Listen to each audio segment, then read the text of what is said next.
नमस्कार विद्यार्थी मित्रांनो, स्वागत आहे तुमचं geography by Nitin Panchal sir या आपल्या यूट्यूब चॅनलमध्ये।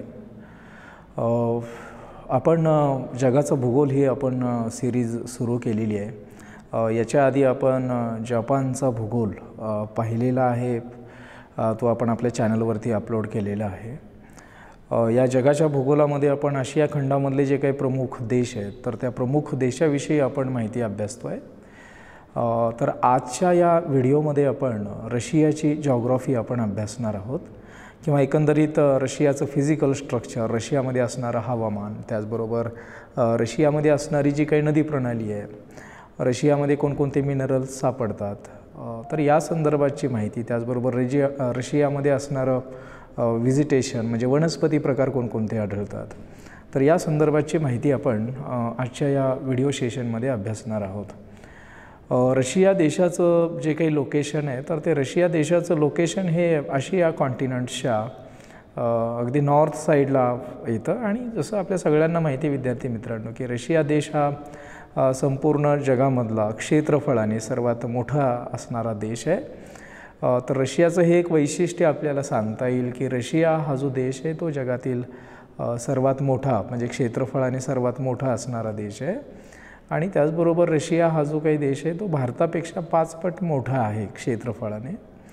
आणि रशिया देशामध्ये ज्या एकूण प्रमाणवेळा आहेत किंवा स्टँडर्ड टाईम झोन ज्याला आपण म्हणतो ते 8 प्रमाणवेळ विभाग आहेत। बाकी रशियाचा आजूबाजूची जी काही बेटं आहेत त्यांचा एकंदरीत जर विचार केला तर जवळपास आपल्याला रशियामध्ये 9 प्रमाणवेळ विभाग पाहायला मिळतात। आणि रशिया देशाचा आडवा विस्तार जास्त असल्यामुळे एक लक्षात घ्या विद्यार्थी मित्रांनो की ज्या देशाचा रेखावृत्तीय विस्तार जास्त असतो त्या देशामध्ये जास्त प्रमाणवेळ विभाग असलेले आपल्याला पाहायला मिळतात। रशियाचा जो काही रेखावृत्तीय विस्तार आहे नकाशामध्ये जर आपण पाहिलं तर रशिया हा जो काही देश आहे तो युरोप कॉन्टिनेंटमध्ये सुद्धा येतो आणि एशिया कॉन्टिनेंटमध्ये सुद्धा येतो।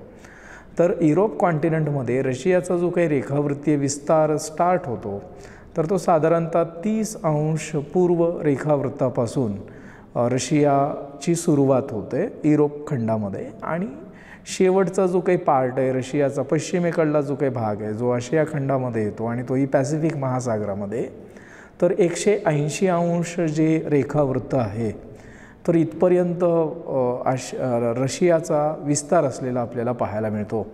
म्हणजे रशियामध्ये एकूण जे काही रेखावृत्त आहेत तर ते जवळपास 150 रेखावृत्त असलेले आपल्याला पाहायला मिळतात।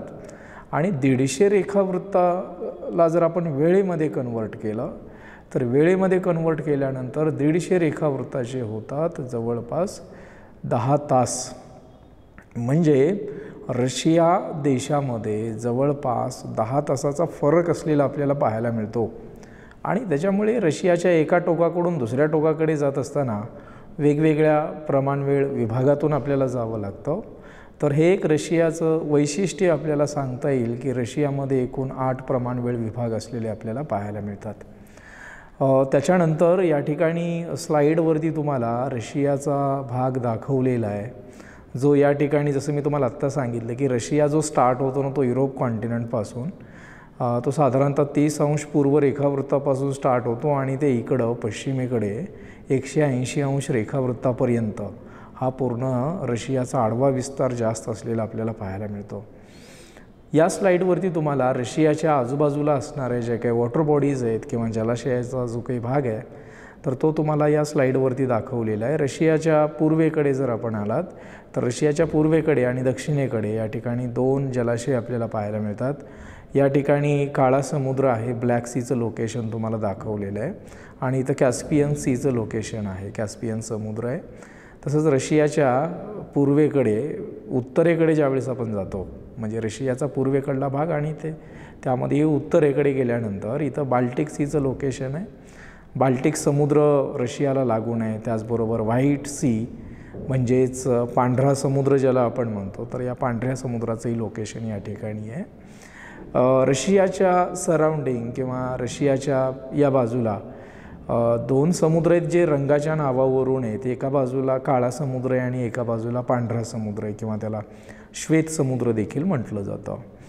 ओके, आता काळ्या समुद्राला काळा समुद्र का म्हणतात, तर त्याच्यामागचं 2 कारणं आहेत. एक तर काळ्या समुद्रामधून किंवा ब्लॅक सीमधून जी काही तेलाची वाहतूक केली जाते जहाजाच्या माध्यमातून, तर याच्यामध्ये होतं काय की ते तेलाची वाहतूक करत असताना या काळ्या समुद्रामध्ये असणारं पाणी आणि त्याचबरोबर तेल किंवा तिथं असणारे मिनरल्स त्या पाण्यामधले, तर त्या जहाजाचा खालचा जो काही भाग आहे केमिकल रिॲक्शन घडून येतं, रासायनिक अभिक्रिया घडून जहाजाचा खालचा जो काही भाग आहे तर तो काळसर बनायला लागतो आणि त्याच्यामुळे या समुद्राला काळा समुद्र म्हटलं जातं. आणि दुसरं एक कारण असं आहे की टर्की किंवा तुर्की जो देश आहे त्या तुर्की देशामधले जे लोक आहेत तर ते लोक उत्तरेकडली जी काही दिशा आहे ती अपशकुनी मानतात.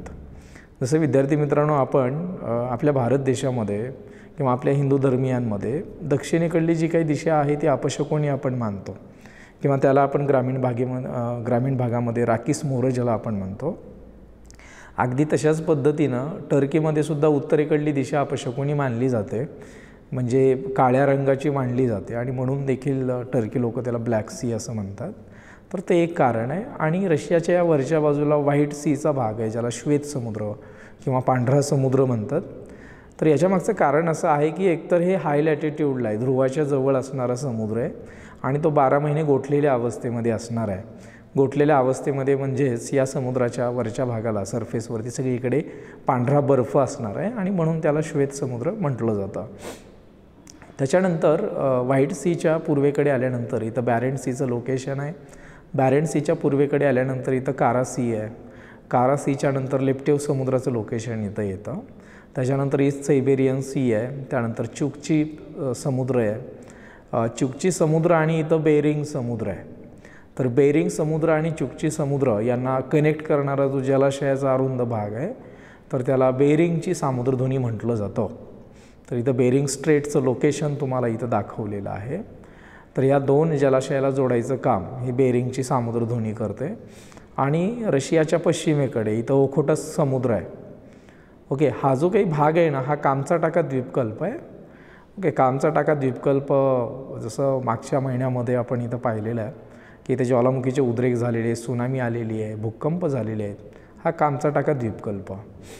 आता इथं भूकंप, ज्वालामुखी, सुनामी येण्यामागचं कारण म्हणजे जसं याच्या आधी आपण जपानची जॉग्राफी पाहिलेली आहे तर त्याच कन्व्हर्जन बाउंड्रीवरती या जपानच्या वरच्या बाजूला हा कामचाटाका द्वीपकल्प आहे.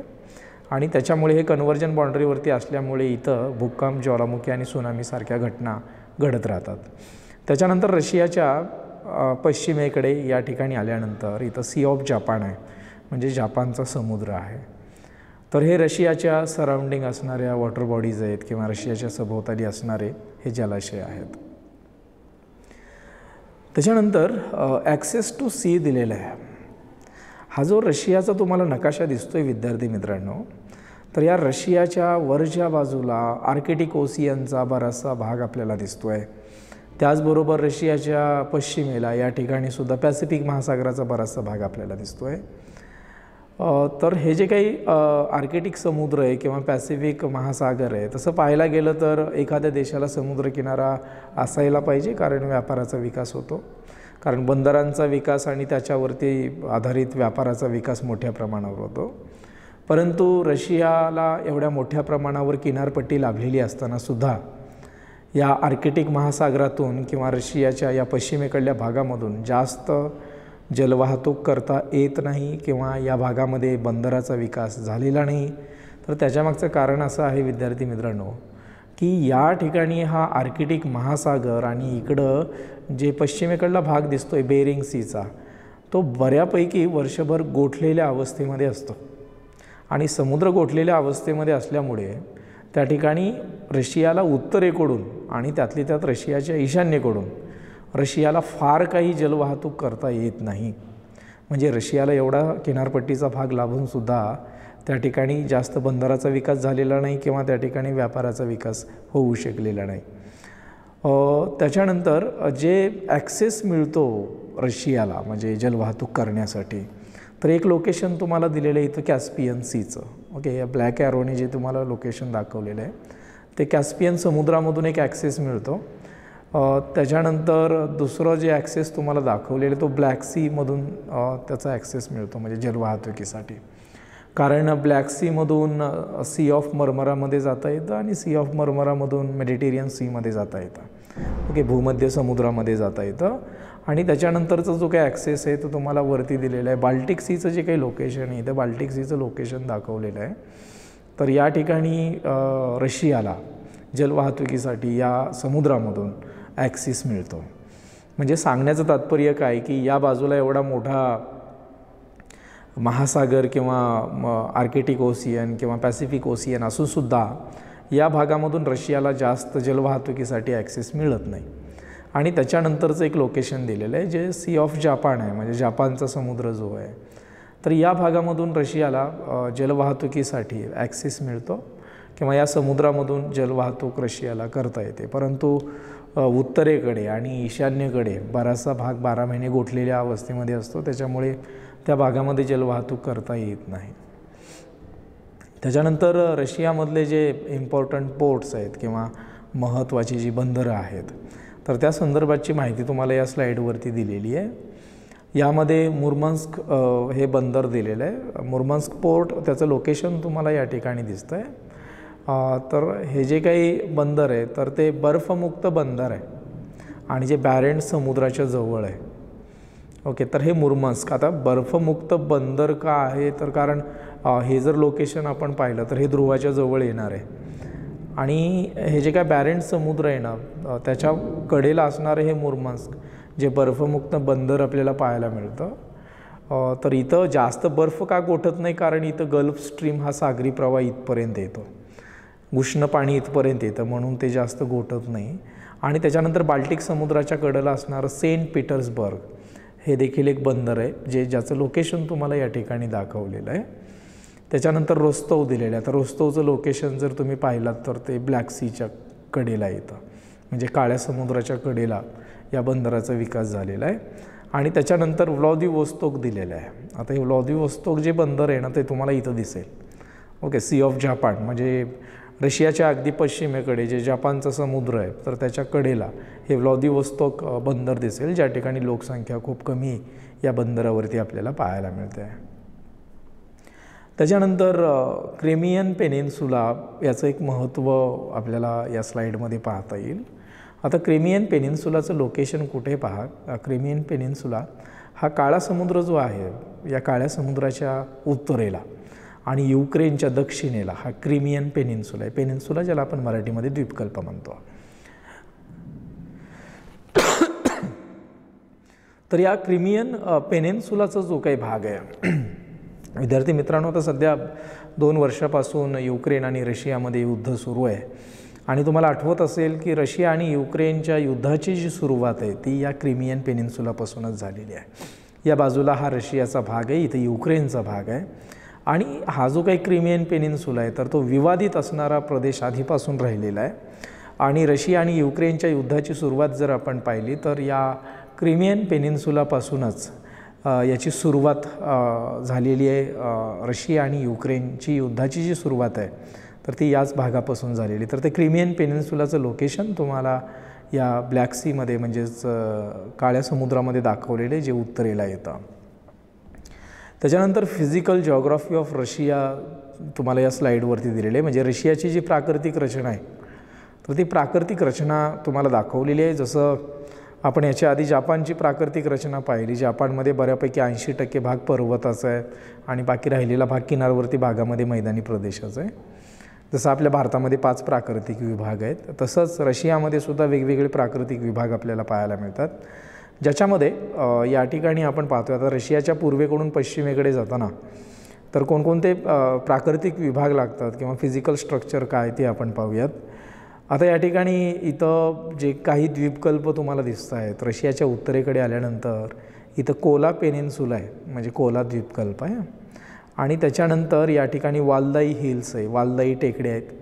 त्याच्यानंतर इथं ओनेगा सरोवराचं लोकेशन तुम्हाला दिलेलं आहे. हे जे दिसतं आहे ते ओनेगा सरोवर आहे, त्याच्या खालच्या बाजूला वालदाई टेकड्या आपल्याला पाहायला मिळत आहेत. पश्चिमेकडे आल्यानंतर या ठिकाणी उराल पर्वत आहे. हा जो उराल पर्वत आहे तो आशिया खंड आणि युरोप खंड यांना वेगळा करतो. म्हणजे या उराल पर्वतापासून हे 2 कॉन्टिनेंट्स वेगळे होतात आणि याच उराल पर्वताचा विस्तारित झालेला भाग, एक्सटेंड झालेला जो काही भाग आहे ते नोविया झेमल्या म्हणून हे इथं बेट तुम्हाला दिसतं आहे.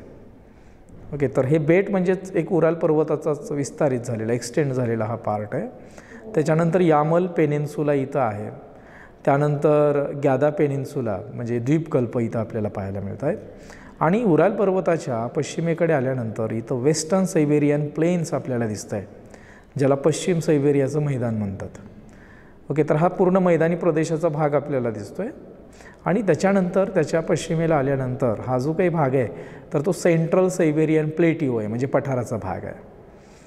ओके, आणि त्याच्यानंतर त्याच्यावरती गेल्यानंतर तायमर पेनिन्सुला किंवा तायमर द्वीपकल्प आहे. सेंट्रल सायबेरियन प्लेटिवच्या पश्चिमेकडे गेल्यानंतर व्हर्खोयांस्क पर्वतरांग इथं आपल्याला दिसते आहे. व्हर्खोयांस्क पर्वतरांगेच्या पश्चिमेला गेल्यानंतर कोलिमा रेंज आहे, कोल्मा पर्वतरांग आहे. त्यानंतर कोरियाक पर्वतरांग इथं आपल्याला पाहायला मिळते आणि कामचाटाका इथं द्वीपकल्प आहे.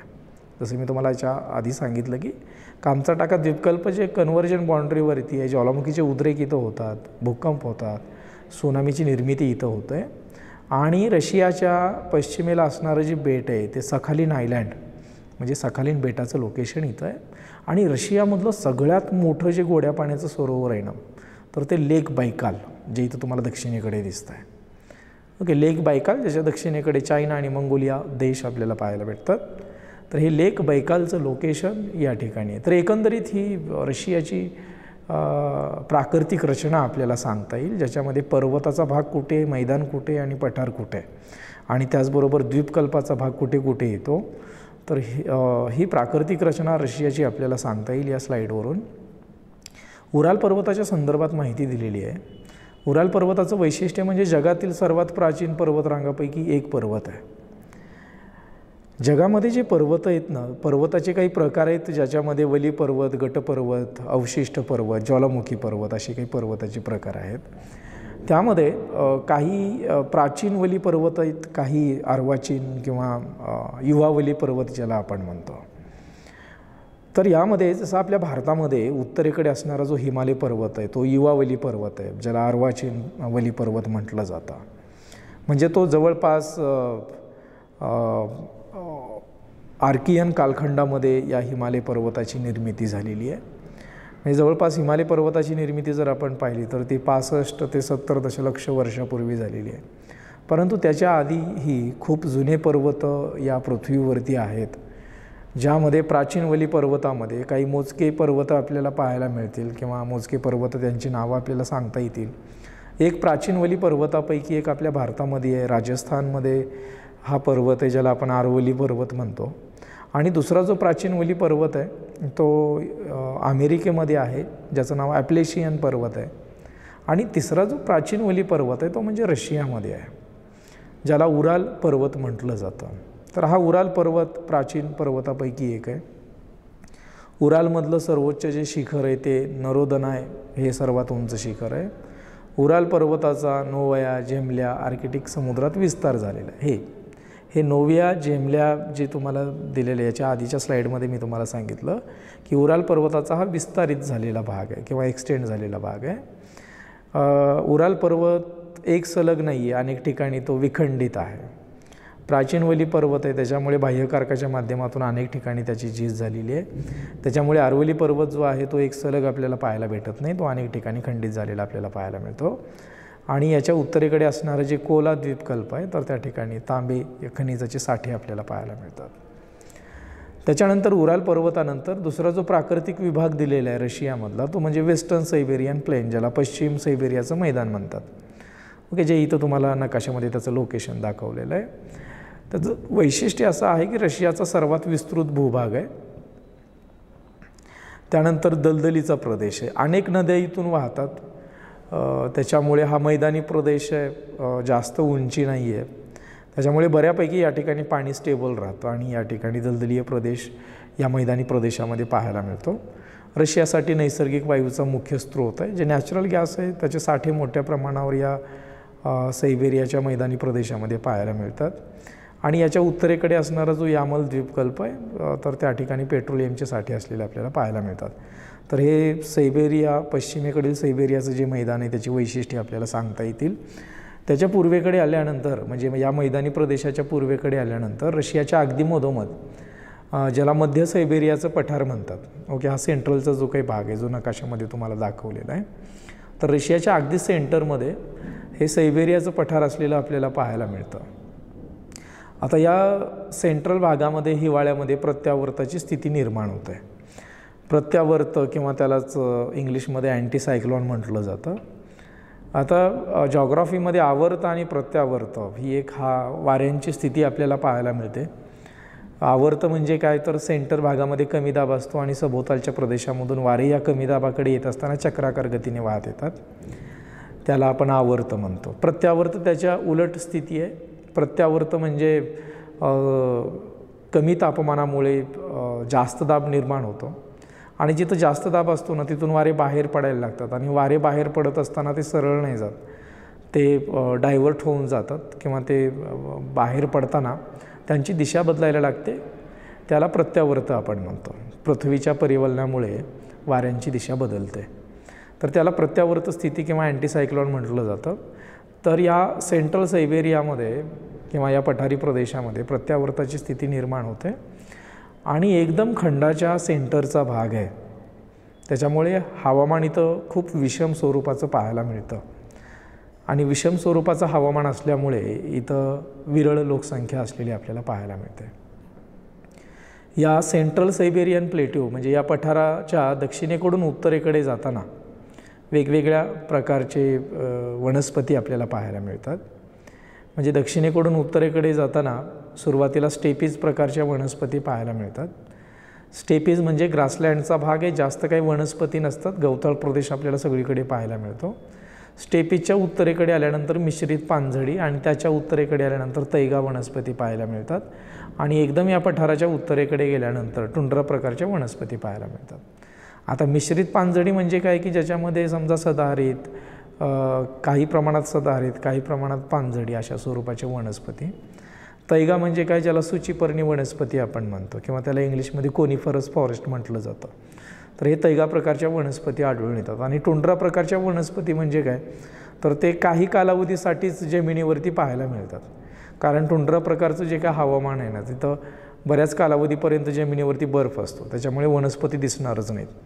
उन्हाळ्यामध्ये जेव्हा कधी बर्फ वितळतो ना त्यावेळेस मग छोट्या छोट्या वनस्पती तिथं उगवायला लागतात, ज्याला टुंड्रा प्रकारच्या वनस्पती म्हटलं जातं. तर हा वनस्पती प्रकार या सेंट्रल सायबेरियन प्लेट्यूच्या दक्षिणेकडून उत्तरेकडे जाताना हा वनस्पती प्रकारांचा सिक्वेन्स आपल्याला पाहायला भेटेल. या पठारावरती कागद आणि लगदा उद्योग, लगदा म्हणजे कागद निर्मितीसाठी लाकडापासून तयार केला जाणारा लगदा, तर या प्रकारचे उद्योग या ठिकाणी चालतात. पेट्रोलियमचे साठे या ठिकाणी आपल्याला पाहायला मिळतात. त्याच्यानंतर रशियामधील नदी प्रणालीच्या संदर्भातची माहिती तुम्हाला दिलेली आहे.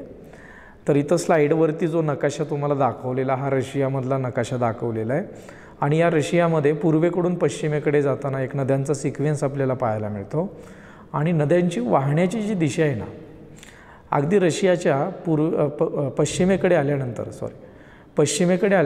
इथं डॉन नदी आपल्याला दिसते आहे. तर हे डॉन नदीचा जो काही उगम आहे तो या ठिकाणी रशियाच्या उत्तरेकडल्या भागामध्ये होतो आणि हे डॉन नदी दक्षिणेकडे वाहत जाऊन इथं ओझोव सी तुम्हाला दिसतो आहे. ओझोवचा जो काही समुद्र आहे तो काळ्या समुद्राच्या उत्तरेकडे असणार आहे. तर म्हणजे थोडक्यात काय की डॉन नदी एकंदरीत काळ्या समुद्राला जाऊन मिळते. इथं होल्गा नदी दिलेली आहे. होल्गा नदी देखील उत्तरेकडे उगम पावते आणि ती दक्षिणेकडे वाहत येते आणि इथं कॅस्पियन समुद्राला जाऊन मिळते. आता डॉन नदी आणि होल्गा नदी हे युरोप खंडामध्ये येणाऱ्या नद्या आहेत. म्हणजे रशियाचा जो काही भाग युरोप खंडामध्ये येतो ना तर त्या ठिकाणी असणाऱ्या या नद्या आहेत आणि युरोप खंडामधली सगळ्यात लांब नदी जर कोणती असेल तर ती होल्गा नदी आहे. पण होल्गा नदी फक्त एकट्या रशिया देशामधून वाहत असलेली आपल्याला पाहायला मिळते. त्याच्यानंतर जसं जसं आपण पूर्वेकडे येऊ, आता या ठिकाणी उराल पर्वताचं लोकेशन आहे, त्यानंतर मग आपण येतो एशिया कॉन्टिनेंटमध्ये म्हणजे आशिया खंडामध्ये.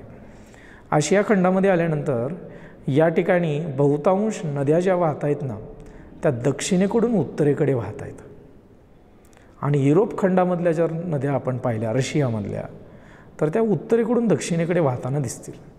म्हणजे डॉन आणि व्होल्गा नदी या 2 नद्या उत्तरेकडून दक्षिणेकडे वाहतात आणि बाकी उर्वरित जेवढ्या काही नद्या आहेत, म्हणजे आमूर नदी जर सोडली तर या सगळ्या नद्या दक्षिणेकडून उत्तरेकडे वाहत आहेत.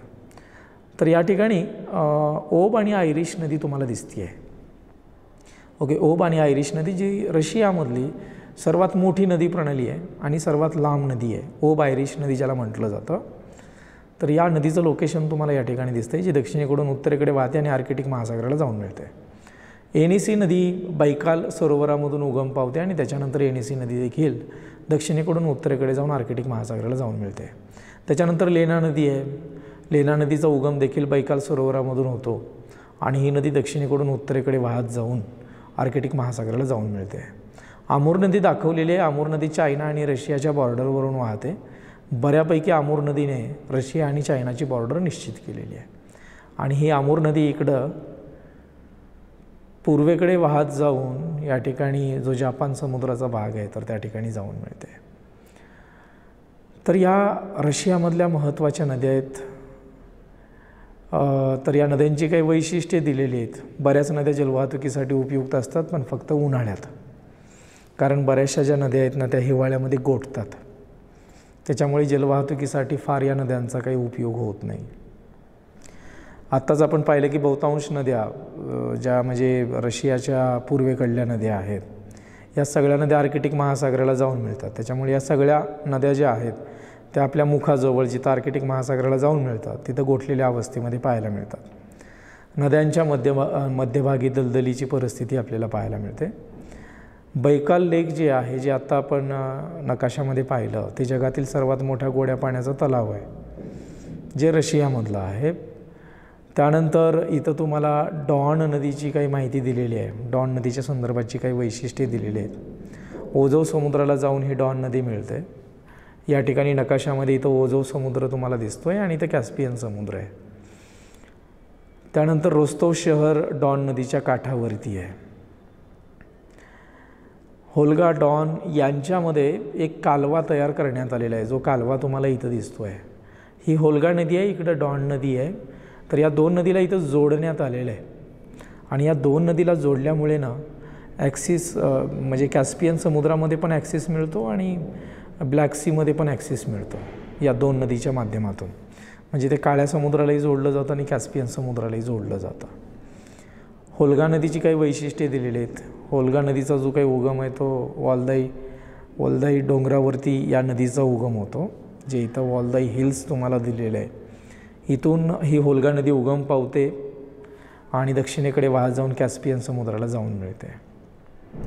रशियामधला हा सर्वात महत्त्वाचा जलमार्ग आहे, कारण व्होल्गा नदीमधून कॅस्पियन समुद्रामध्ये सुद्धा जाता येतं आणि व्होल्गा नदीमधून जे आता आपण कॅनॉल पाहिलं, जे डॉन नदीला जोडलेलं आहे, तिथून काळ्या समुद्रामध्ये सुद्धा जाता येतं. आणि नदीवरील जी महत्त्वाची शहरं आहेत त्या शहरांची नावं दिलेली आहेत. निझनी, नोव्होगोरोड, काझान, समारा आणि व्होल्गोग्राड. तर हे नदी काठावरती असणारी महत्त्वाची शहरं आहेत. रशियामधली सगळ्यात मोठी नदी प्रणाली किंवा सगळ्यात लांब नदी म्हणजे ओब आयरिश रिव्हर. तर त्याची वैशिष्ट्ये दिलेली आहेत. रशियातील सर्वाधिक पाणलोट क्षेत्र असणारी नदी आहे. आयरिश नदी काठावरती ओम्स्क महत्त्वाचं शहर आहे. ओब नदी काठावरती नोव्होसिबिर्स्क महत्त्वाचं शहर आहे. ओब आयरिश म्हणजे या नदीच्या पाणलोट क्षेत्रामध्ये वासुग्न्या नावाचा मोठा दलदलीचा प्रदेश आहे. आयरिश नदी चीनमधील डुंगेरियन म्हणजेच ज्याला जुंगारियन म्हटलं जातं, या जुंगारियन प्रदेशामधून ही आयरिश नदी उगम पावते आणि उत्तरेकडे रशियामध्ये प्रवेश करते. त्याच्यानंतर एनेसी नदीची वैशिष्ट्ये दिलेली आहे. सन्यान डोंगरामधून या नदीचा उगम होतो, म्हणजे बैकाल सरोवरापासून उगम होतो. नदी काठावरील शहरं ब्रॅत्सक, उलान उडे आणि क्रान्सोयार्स ही काही या नदी काठावरली महत्त्वाची शहरं आहेत. त्यानंतर लेना नदीची वैशिष्ट्ये दिलेली आहेत. बैकाल सरोवरामधून या नदीचा उगम होतो, जे इथं तुम्हाला नकाशामध्ये हा जो काही भाग दाखवलेला आहे जलाशयाचा, ते बैकाल सरोवर आहे. इथून लेना नदीचा उगम होतो आणि लेना नदीच्या काठावरती महत्त्वाचं जे शहर आहे ते याकुत्स्क आहे. त्याच्यानंतरचा जो काही भाग आहे ते म्हणजे रशियामधलं असणारं हवामान. जसं याच्या आधी आपण जपानची जॉग्राफी आपण पाहिली. जपानमध्ये लॉरेन्शियन टाईप क्लायमेट आणि चायना टाईप क्लायमेट हे फक्त 2 हवामान प्रकार आपण पाहिले. परंतु रशियाचा एकंदरीत विस्तार जर आपण पाहिला तर तो विस्तार खूप मोठा आहे, क्षेत्रफळ खूप मोठं आहे आणि त्याच्यामुळे रशियामध्ये वेगवेगळ्या प्रकारचे हवामान आपल्याला या रशियामध्ये पाहायला मिळतात. तर रशियाच्या हवामानाची काही वैशिष्ट्ये दिलेली आहेत. एकतर रशियाच्या बऱ्याचशा भागामध्ये कॉन्टिनेंटलिटीचा प्रभाव आपल्याला पाहायला मिळतो. आता कॉन्टिनेंटलिटीचा प्रभाव म्हणजे नेमकं काय, तर रशिया हा जो देश आहे ना, तर हा रशिया देशाचा विस्तार जास्त आहे आणि जमिनीचा भाग खूप मोठ्या प्रमाणावर आहे. जसं याच्या आधी आपण जपानचा भूगोल पाहिला. जपानच्या भूगोलामध्ये आपण जपानच्या हवामानाचं वैशिष्ट्य पाहिलं होतं की जपानवरती सागराचा प्रभाव आहे, परंतु रशियाच्या हवामानावरती जमिनीचा प्रभाव आहे. आता जमिनीचा प्रभाव म्हणजे ज्या भागामध्ये दूर अंतरापर्यंत सगळीकडे जमीन असते ना, अशा भागामध्ये हवामान विषम असतं. हे याच्या आधीही आपण पाहिलेलं आहे. कारण रशियाचा जो सायबेरियाचा भाग येतो ना, रशियाचा पूर्वेकडला सायबेरियाचा पठार, तुम्ही जगाचा नकाशा जर तुम्ही पाहिलात ना, जसं विद्यार्थी मित्रांनो आपल्या भारत देशाचा जर नकाशा आपण पाहिला ना, तर तुम्हाला जमिनीच्या आतमधलं सेंटर जे आहे, जसं आता महाराष्ट्रामध्ये आपण बघतो ना, दक्षिण भारतामधलं जमिनीच्या मधला भाग म्हणजे आपलं नागपूर म्हणजे विदर्भ. तिथं हवामान विषम प्रकारचं पाहायला मिळतं. याच्यापेक्षा जास्त विषम हवामान तुम्हाला म्हणजे आणखीन जमिनीच्या आतमधला भारताचा भाग ना, म्हणजे दिल्लीचा, म्हणजे उत्तर प्रदेश, दिल्ली, पंजाब, हरियाणा हे जे भाग येतात ना, ते म्हणजे जमिनीच्या आणखीन आतमध्ये, ज्यांच्यापासून दूर अंतरावर जमीनच आहे. म्हणजे विदर्भापेक्षा जास्त विषम हवामान तुम्हाला उत्तर भारतामध्ये पाहायला भेटेल. आणि नकाशामध्ये जगाचा नकाशा जर तुम्ही पाहिला तर आणखीन जमिनीच्या आतला भाग ना, जिथं दूर अंतरापर्यंत सगळीकडेच जमीन आहे, तर तो येतो सायबेरियाचा भाग. म्हणजे याच्यामध्ये आणखीन हवामानाची विषमता जास्त. तर हा जमिनीचा प्रभाव आहे.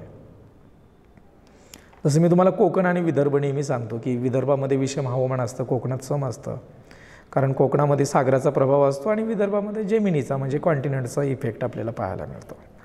सेम तसंच रशियाच्या पूर्वेकडला भाग जो सायबेरियाचा आहे, तिथं दूर अंतरापर्यंत सगळीकडेच जमीन आहे आणि जमीन असल्यामुळे एकदम विषम प्रकारचं हवामान, एक्स्ट्रीम क्लायमॅट आपल्याला या ठिकाणी पाहायला मिळतं. म्हणजे एकतर रशियाचा हा जो काही भाग आहे ना, तो हाय लॅटिट्यूडला आहे, म्हणजे उच्च अक्षांशावरती आहे, म्हणून एकतर खूप कमी तापमान राहणार आहे आणि त्याच्यामध्ये सुद्धा विषमता खूप जास्त राहणार आहे.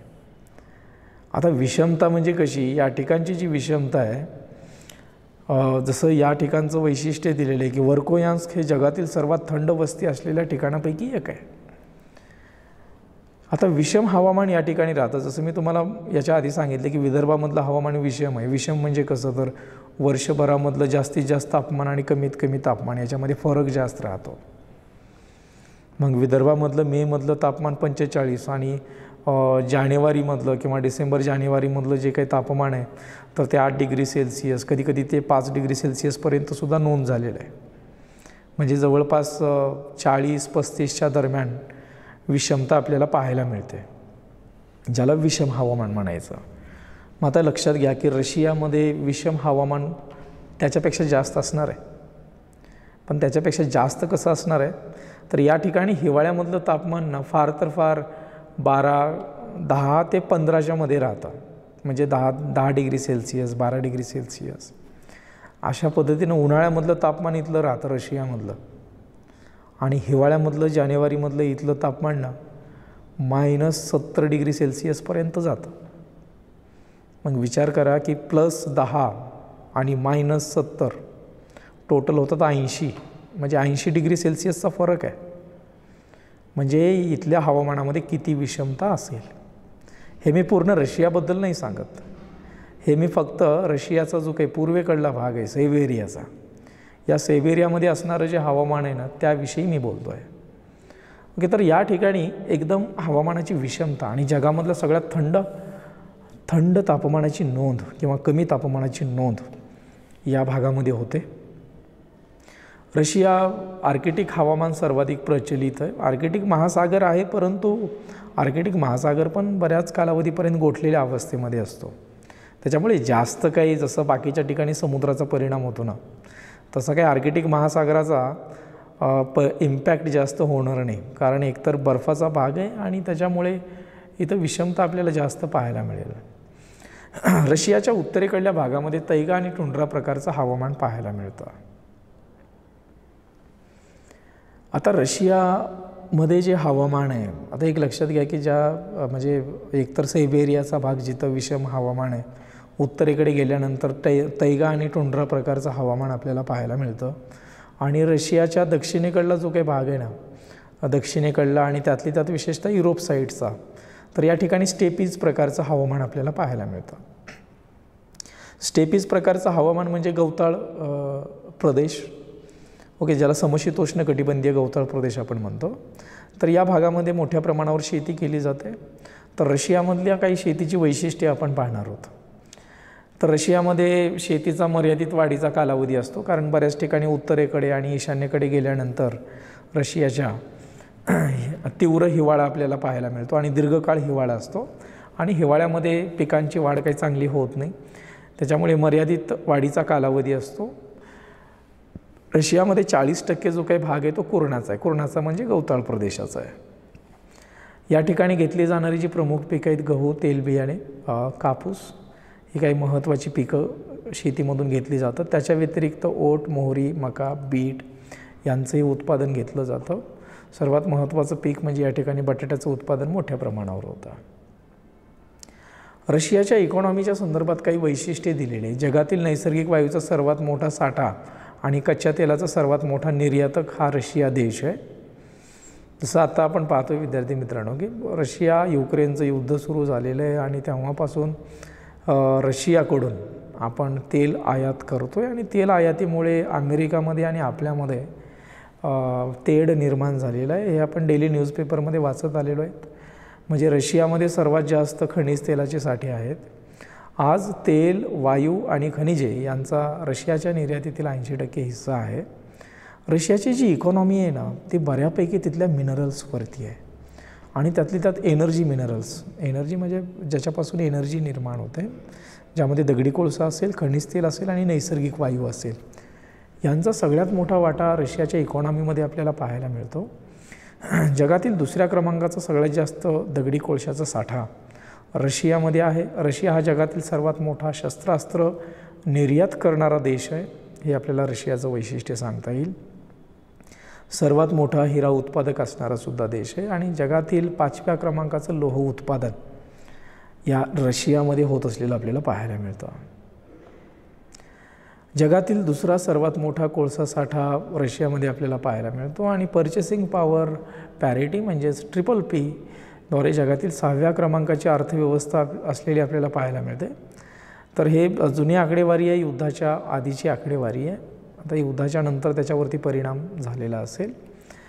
बाकी जे प्राकृतिक विभाग आपण पाहिलेले आहेत, उराल आणि सायबेरिया या ठिकाणी जे खनिजं सापडतात किंवा इथं या ठिकाणची वैशिष्ट्ये दिलेली आहेत. उरालमध्ये कोळसा मोठ्या प्रमाणावर सापडतो. तर त्या ठिकाणांची नावं दिलेली आहेत. चेल्याबिन्स्क, उरालचा उतार, पेचोरा फील्ड या ठिकाणी दगडी कोळशाचे साठे आहेत. त्याचबरोबर सोने, प्लॅटिनियम, क्रोमाइट, बॉक्साईट, अर्धमूल्यवान खडक असतील, तर हे काही मिनरल्स उराल्सच्या परिसरामध्ये सापडतात. सायबेरियामध्ये सोने, हिरा यांचे मोठे साठे आहेत. त्याच्या व्यतिरिक्त मॅंगनीज, शिशे, झिंक, कोबाल्ट, मोलिब्डेनम तर यासारखे मिनरल्स या ठिकाणी आढळून येतात. लेना तुंगस्का या भागामध्ये पेट्रोलियमचे साठे जे सायबेरियाच्या परिसरामध्ये येतात. खांटी, मनिसियस्क या प्रदेशामध्ये 70% खनिज तेलाचे साठे आढळून येतात. तर हे उराल्स आणि सायबेरिया या परिसरामध्ये जे काही प्रमुख खनिजं आढळून येतात त्यांची नावं दिलेली आहेत. बाकी रशियामध्ये जे पेट्रोलियमचे साठे आहेत, ज्यामध्ये वेस्ट सायबेरिया, उराल सोल्गा, सखालिन बेट, पूर्व सायबेरिया, यमाल द्वीपकल्प, उत्तर काकेशस, पेचोरा बेसिन आणि बॅरेंट्स समुद्र. तर रशियामध्ये ज्या ज्या ठिकाणी पेट्रोलियमचे साठे आहेत ना, तर त्यांची लोकेशन, त्यांची नावं तुम्हाला दिलेली आहेत. वेस्ट सायबेरिया मुख्य तेल उत्पादक प्रदेश आहे. उराल्स होल्गा जिथं 20% खनिज तेलाचे साठे, साकालीनमध्ये 3%.